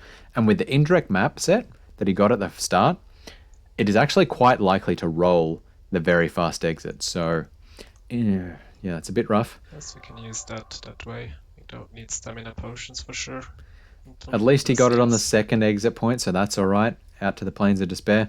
Let's see how the City of the Damned can go, because that can be another big time suck running around the City of the Damned, looking for the exit to the River of Flame. Here we go. He actually got a pretty fast exit from the Plains of Despair over to the City of the Damned. That's going to help a lot. Let's see if he can catch up. Will he find that map tile fast, or will it be another time sink and there'll be more optimizations to be had on this run? Well, it's not looking good so far. This is quite a bit of time sunk into exploring the City of the Damned compared to a few of these other world record runs. So you can tell where people like to play and people don't really like to play the Barbarian, because I'm making all these comments about optimizations to be made, basically. Here we go. All right. Well, that's not the worst it could be. He explored about probably a quarter of the total map, and I've seen back in the day of 2018, when people used to run these things, there were world records where they almost did a full explore of the City of the Damned. So, you know, that's not too bad. River of Flame can be another time sink. Fortunately, with Leap, he can take a few like quick shortcuts there, and that'll help him out. Okay, not the Smith, but nothing else. So just a bit of a dead end there. Luckily, you know, as I said, little shortcuts to be had.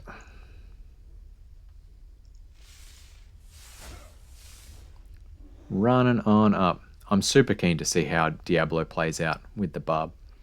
And it is so interesting to me that swap casting just doesn't work perfectly every time, and it can have that weird like animation cancelling frame if you have faster cast rate while being cold. That's really weird. You can't jump over everything. Basically, you shoot the barb at the location, and if there's something between that won't let through a shot, it won't let through the barb. There you go. So he's just explaining how Barb Leap works and whether, you know, it can be blocked or anything like that.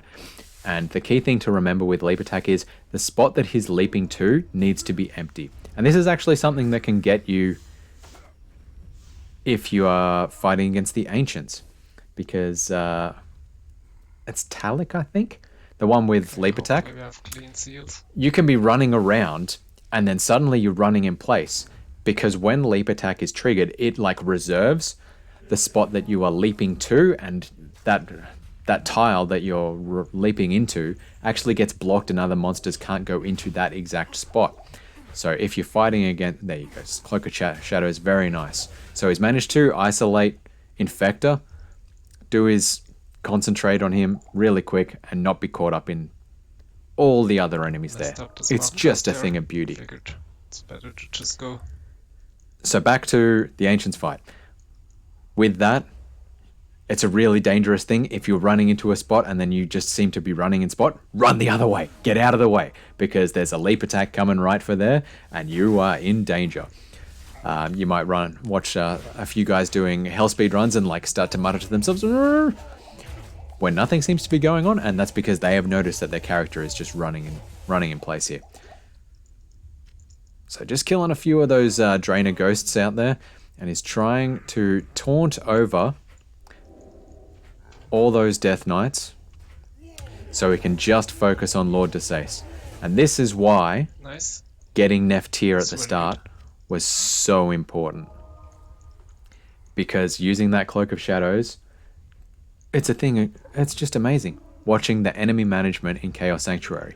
Like you watch an assassin run, not an assassin run, watch an Amazon run get to the Chaos Sanctuary and how awful it is. Compare it to the Barbarian. You'd think that Barbarian, with his pure focus on single target damage, no magic damage attack, having reliance on attack rating and that kind of thing, would be way worse. But the way that Bender brought the use of combat shrines and the use of Cloak of Shadows and the use of swap casting into the Barbarian run just transformed the Chaos Sanctuary from being a place of horror to a place of beauty. Grabs the Thorning Potions, gives up a little bit of life. That is surprising to me. Oh no, they were damaged, so that was just like pathetic stuff. Alright, he said get Diablo into position, and there is a couple of little like buggy positions that you can get Diablo into. Unfortunately, his lightning hose just obliterated his mercenary. That's rough. There's a couple of little positions you can get to where even with the barb, you can hit Diablo, but he can't hit you. And it's on these like little corner areas. Let me get my cursor ready. Where am I? Here. Alright. So you can see there, on that little corner bit there, it juts out a little bit. And you want Diablo basically standing here, so you can punch him from here, and Diablo will be casting stuff and it'll be getting caught on that micro corner there, so he can't hit you, but you can hit him. And that's what Bender's doing here. He's just trying to get Diablo to walk into that perfect spot where he can attack Diablo and basically like be swinging at Diablo. There you go. So you can see he's doing his lightning hose there, but it's not actually going anywhere because it's trapped behind that little corner there. Diablo's there, but he can hit Diablo. And his swap casting gets the Thorning Potion off. That must be to deal with that bug that he was talking about before, about how he would be cancelling his own animation. Yep, gets Battle Cry onto Diablo to drop his defense and make his chance to hit even higher. So still important to have those Thorning Potions because of what I've just learned is a bug about swap casting. I never knew about that. But see those chunks of Diablo's life go down every time a hit gets pulled off. So probably important to call out here, and I did talk to it a little bit why he's got that combat shrine. He still needs the combat shrine because you're still not 100% chance to hit even though you're swap casting. So while you normally think magic damage and war cries are 100% chance to hit and they have area of effect damage, and that's why you go into war cry barbs when you're doing a hell run, it's just a switched animation. So he's still technically in all the game calculations doing not bad. Doing that concentrate attack, but it just looks like he's doing the magic animation. So chance to hit calculations are still going on. So, you know, it's not... That's kind of what it boils down to, basically. So he still needs to have that boost to attack rating that he gets from the combat shrine at the end of the day. Stocking up his Herodric Cube. I think Bender was the first guy I saw do this trick as well when it wasn't a hell run, which is just fill your Herodric Cube with potions as you get to Act 4. Okay, that was stupid then.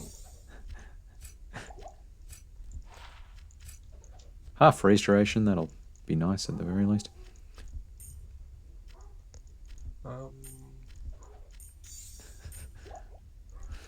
Oof. Wasting time here, but whatever.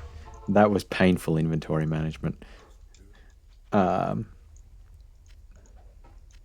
just gets the gear off his mercenary there. He can leave that 19-1 now. there to put on the next mercenary, or he can potentially just pick it up off the ground. He'll probably get the level 19 mercenary, and that'll help him out with the Ancients fight.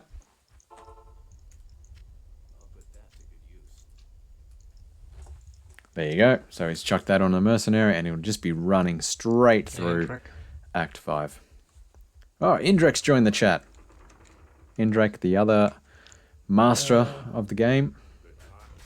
I've seen him shooting in the wall and figured there should be positions where he shoots the wall and you can still hit him. So I tested a few corners and it worked. So just talking about that Diablo strategy where you bug him out and he can't use his attacks on you, and that's amazing. Like Bender was the one who found that, I have 23 minutes for at this point in time he was the only person using that strategy, which has come through quite a bit. Like there were little optimizations that were done with the Amazon run. Boots, not here. Combat terrain. Got everything except crushing blow. So there you go. He's just talking through like all the things he's got going for the run, which is nice. Like he's got the faster run walk boots. He had them earlier in the game as well. But yeah, if he had good maps all the way through, like it would be an astonishing run. And that's what we've been talking to this whole time.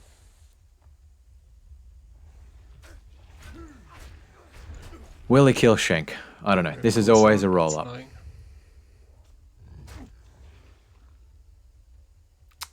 Annoyed that his mercenary died. That's just a bit of a gold sink, unfortunately. I'm pushing on through.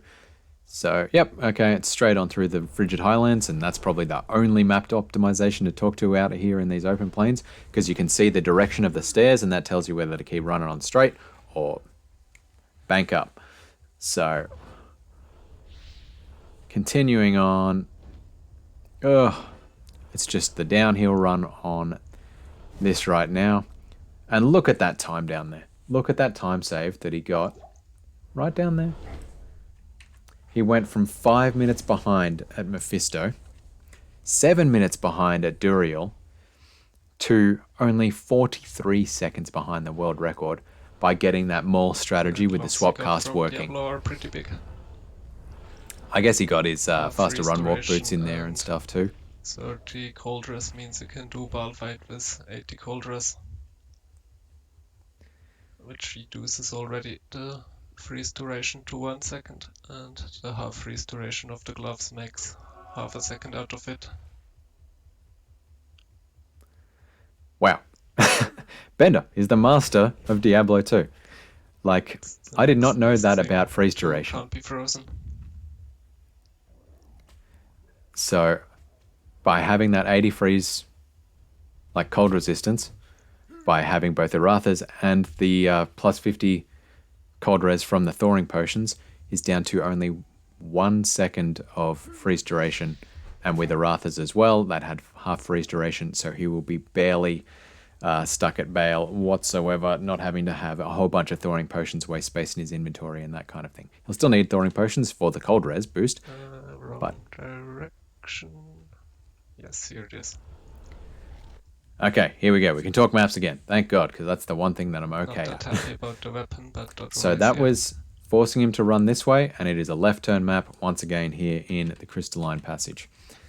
Same thing for the Glacial Trail, same thing for the Ancient's Way. To get to the exit, it's a left turn. Good map 1. Now, it looks like he entered that way. Don't get fooled. The map door, the whole tile is that way, and he'll be hoping for a very quick exit from a left turn here. Just doing his best to avoid those Yetis, so he's not, getting blocked.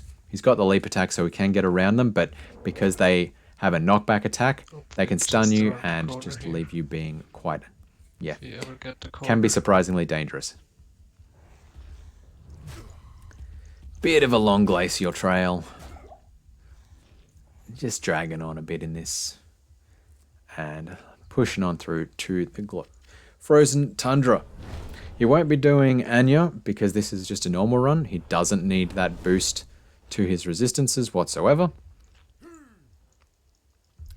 Didn't do the Barbarians because, again, he didn't need the runes because he doesn't need an Ancient's Pledge. So we'll just be pushing on through.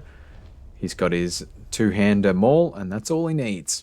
So it's just a matter of getting to the Ancients. Probably resurrect his Merc, just for a little bit of help there. If we were doing the trick these days, we'd be doing the Merc Bug to help out on the Ancients, but he won't be doing that. And then it'll be pushing on through to Bale. So Wellstone Keep, level 1 and level 3, similar to Catacombs level 1 and level 3, where you don't know what way the exit is, you just got to memorize the tiles and sort of figure out, okay, this is a dead-end tile pretty early. This one here, exit is down this way, so he's got to turn left out of there, and that'll get him to the Ancients fight. Unfortunately, there's these little dead-end bits, and that's okay on a sorceress because you can teleport through, but they can be a big time suck on these characters that actually have to run through. It's not as big a deal in Hell runs where you get a teleport staff as well, where you can use charges for teleport, but yeah, normal runs, it can be a surprising time suck, and it's hard to see those kind of dead end points early. Once again, it's looking like another rough map here.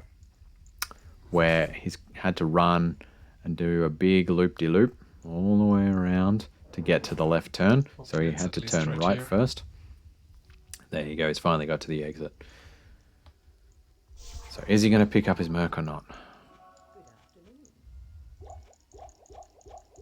Hasn't dropped his cube yet. I'm surprised by that. Goes back to Tyrael. I hate it when that happens. Unfortunately clicks the portal instead of Tyrael. Did resurrect his Merc. Oh, he is doing the Merc bug. There we go. Okay, so this must have been late enough for the technology of the Merc bug that Ryu really nailed down. I don't know who discovered it, but Ryu Quetzalcoatl really nailed this technique down of trapping him in the inner cloister. Back when he was doing a lot of back when Ryu was doing a lot of like challenge runs where it was like summon Necro and that kind of thing, and use of the mercenary was super important. So there you go, mercenary bug, pulling it off. Got that swapcast going. Look at those chunks of health every time he hits. Cold damage.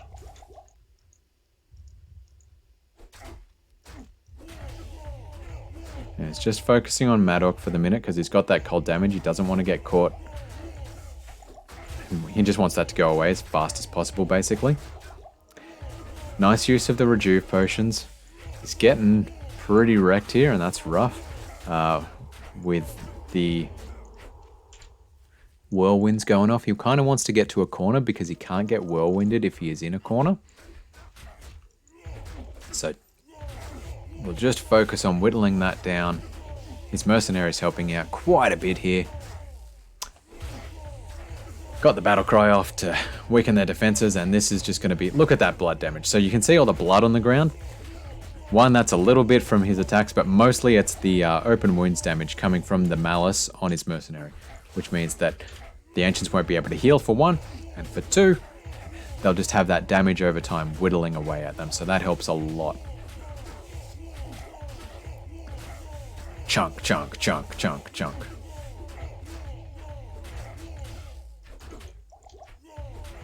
Welcome to the Barb, folks. She's a slow one.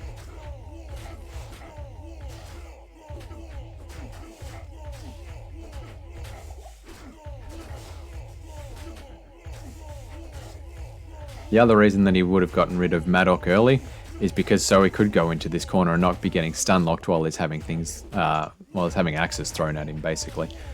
Another little trick you can do is trap Maddock up here and lure the guys around to attack them one at a time. And you can also, if you trap them up there in this corner there, while you're down here attacking them, one at a time as you kind of lure them out. You can have your mercenary up there as well, and he can be doing damage on the other guys while you're like one-on-oneing.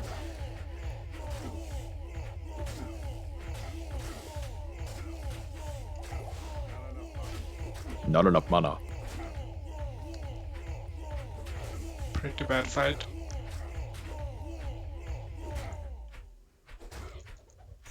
There you go. So that's the useful part of that Roderick cube trick.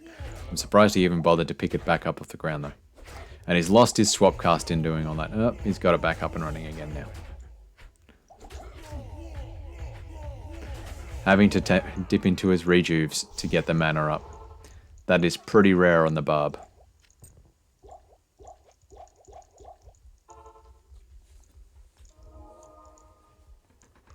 wasn't the ancient fight we wanted.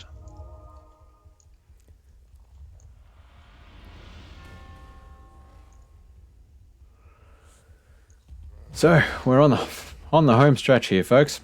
Hope you've been enjoying this one. It's been a bit more calm than the other ones, a bit less frenetic. I've still got the Sorceress to go, so that one's going to be next level. It's going to be quite a turn from this commentary, but as we can see, there's still quite a lot of opportunities here, and I think it's kind of a toss-up whether the Druid will get its record beaten, or this one. So leave a comment under the video as to which one you think will get the damage, will be overtaken first, whether it's the Barbarian. So we wasted like the first 20 seconds of our shrine, and somehow I dealt a lot less damage than I expected. So just talking about why that Ancients fight was so rough. So yeah, leave a comment on the video. Do you reckon Barb World Record hardcore, or Druid will fall first? As well, we only have 650. So like here we go. Part of our equipment. He has dropped a TP just as he come in, and is running anti-clockwise. That is interesting. Long one, no.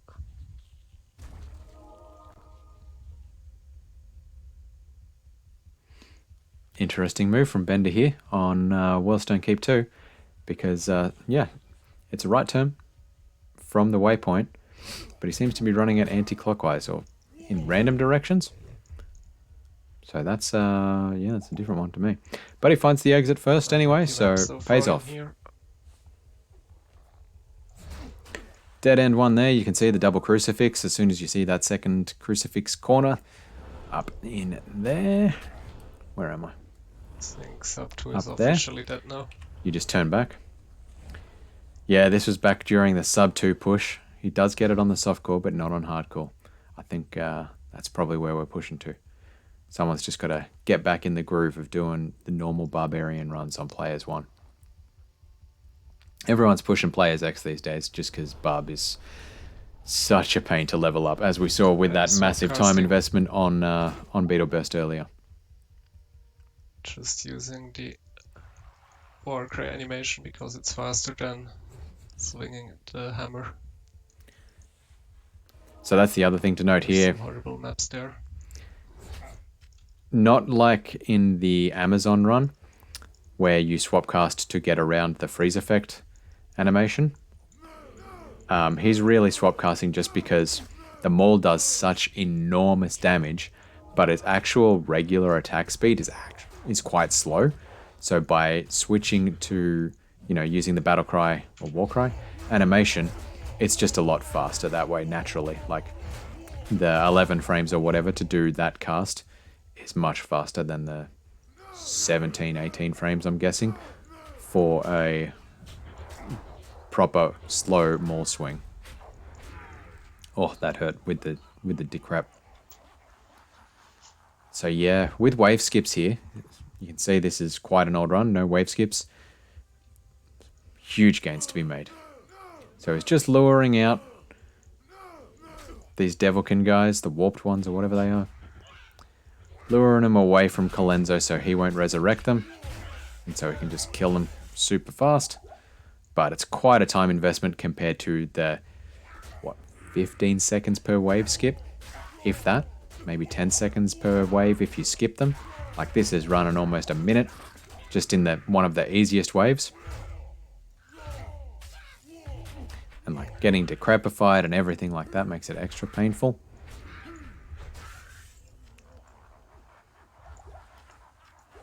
Had to switch to using leap attack there again, so that's going to mean he lost his swap cast, so he needs to get that on again. And similar to last wave, he's just luring all the resurrectable guys down to the bottom. With these being cold attackers as well, that's going to be extra annoying for him. He's got Taunt on, which means this guy will be mostly focused on fighting him rather than resurrecting, so that's a nice bonus too.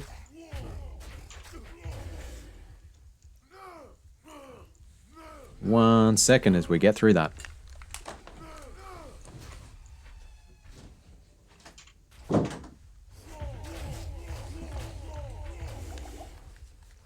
Alright. Just chipping away, chipping away. Look at this, it's quite a ways away.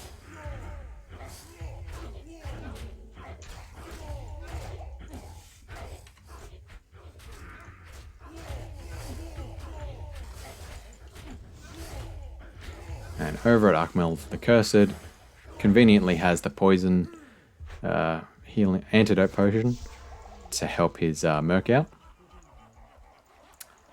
Quick heal from Malor. Wave 2 is so painful. It's so painful, man. Like, this is where the gains are to be made with the swap casting technology. Not the swap casting, the wave skip technology. Now, will he fight these guys or will he just lure them out? If he gets the boss in here, then he'll get them all. Come on, buddy. And this is, yeah, Bartok the Bloody is just being a pain. He's got to get him because all the minions will have a leash to him as the boss. And if he can get him out, all the other minions should follow unless they get like so far away that the leash is broken. It's just a matter of getting him out. Motivated to come, I guess. And he needs to get him a fair way out because he's going to be running down later with the Venom Lord's wave and with the Minions of Destruction wave. Has the Nadir cast there, which is pretty nice though. Now wants to kill this guy before he runs past those torches there, because that's the egg. Like, that's, if you go past those torches, Bale will count you as in the room and he'll actually see the monsters again. So that's probably one thing I didn't call out about waves, is once they are past this... well, I missed it. Once they're out of the throne room, they're as good as dead to Bale, and he doesn't worry about them.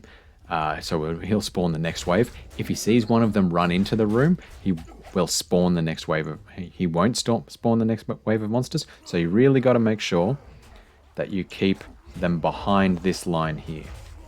Now, if you run into the room and then run back past that line without a monster following you, it will get through the laughing phase and you'll spawn them immediately, which is like a nice 1 second time save there.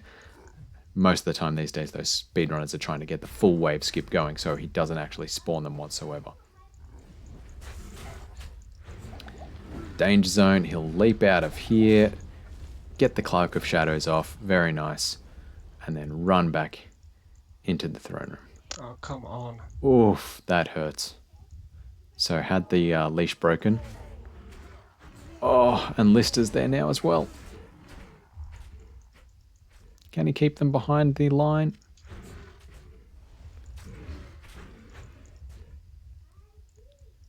Oh, lucky, that was tense. So still managed to just keep them, like, they might have been a fraction above those torches, but they were still behind the I'm dead to you Bale line. That's a bit unlucky. He needs to get that angle so he's not getting hit and knocked back by the Wake of Cold. There you go, he's got it now. He's like trapped in the corner there against the wall, so if Bale ever does the Wake of Cold attack against him, he'll be set. Unfortunately, Bale teleports away.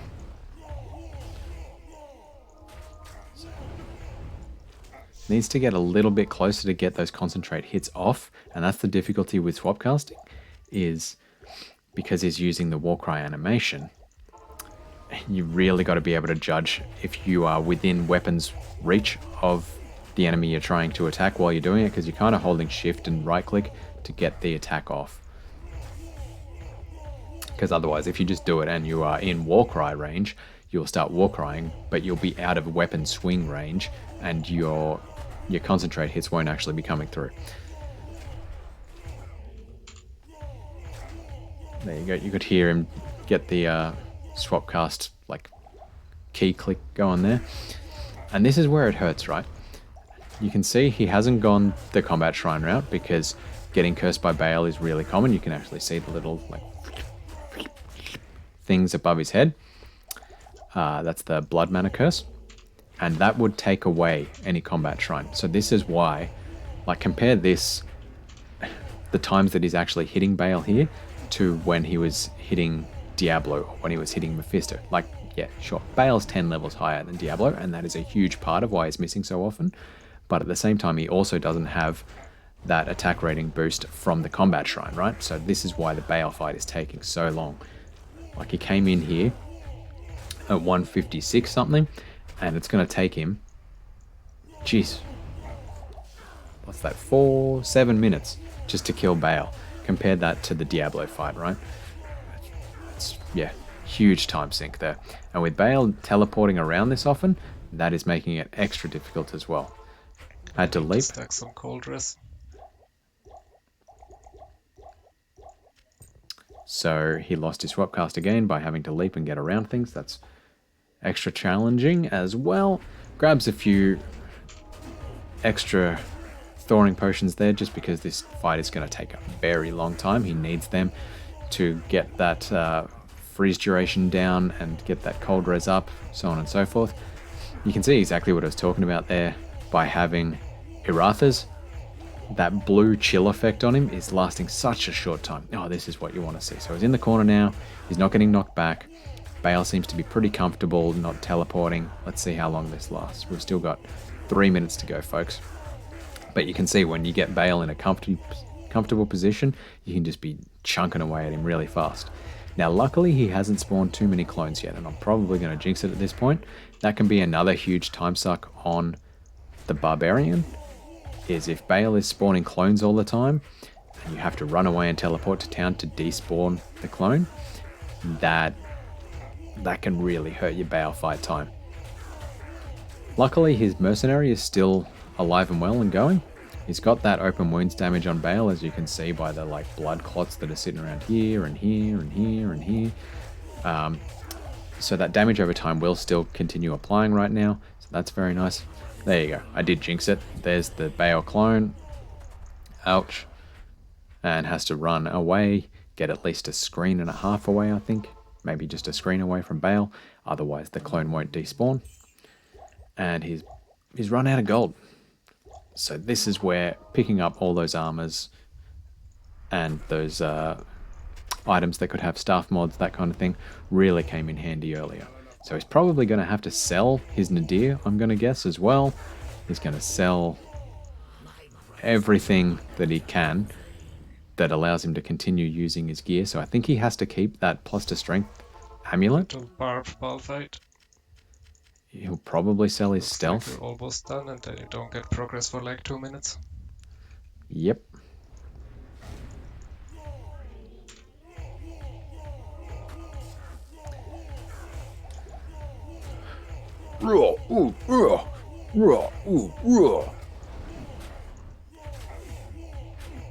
Alright, we're getting close, folks. Only a minute and a half left to go. Let's see him chunk it down. Really liking this corner here, and this is a nice one to keep Bale calm. Still good to have the mercenary there. I wonder if going to town like that, when you are that far away from Bale, turns off his open wounds because he gets unloaded from memory. And that's what actually despawns the Bale clone, is by unloading him from memory by getting more than a screen away from him and teleporting to town. I wonder. Alright, we got him in a pretty nice spot. Again, he's trapped between the mercenary and... Oh, nope, teleports away. Every time I say it. Every time I say it.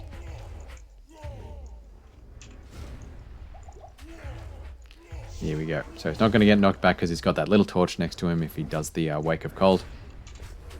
Wake of Ice, I probably should call it, eh?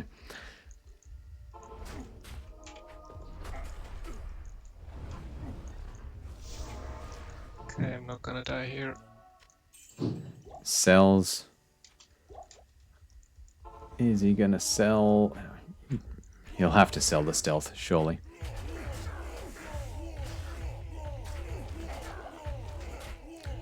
He's still got the Nadir to sell as well, so you'd think he'll be getting rid of that soon too if he can't get Bale killed by the time... Like if he has to go back to town for more potions again, he'll sell that Nadir, I reckon, next. Or he'll kill Bale and we'll be happy. So here we go. Just needs a couple more hits off. Hey, there we go. 203.14. Nothing too spectacular about that in the end. Still quite a few time saves to be had. So let's just switch back. Scene 3. I hope you enjoyed the run, folks. It's quite a slow one.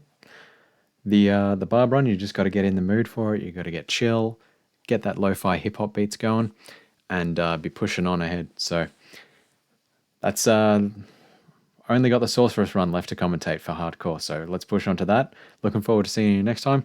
Leave that comment about whether you think the Druid will fall or the Barb will fall next. And yeah, let's keep an eye on those D2 speedruns. Thanks for coming by. Bye.